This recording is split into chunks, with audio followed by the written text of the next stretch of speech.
So we're here at Batley Station today, which is currently closed at the moment as part of the ongoing improvement works that are being delivered as part of the TransPennine route upgrades. I'm currently stood a short distance away from where the replacement bus stop is, which is where our rail replacement bus services are dropping passengers off and also collecting them so that they are able to make their onward journeys to their destinations. So work's progressing well. The typical northern weather isn't helping. We've had our week's sunshine, which is probably our summer.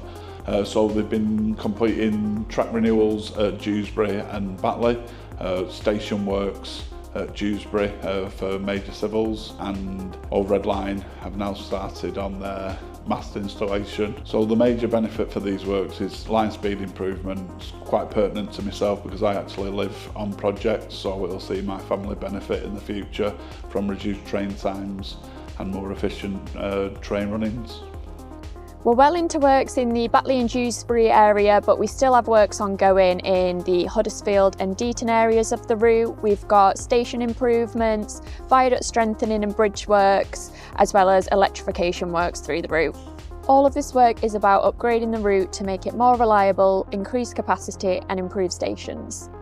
We're planning to open the station later on in the summer, where we will have a new footbridge equipped with lifts and step-free access for our customers. Thank you so much for your patience and for bearing with us while we've been delivering these improvement works to the railway in your area.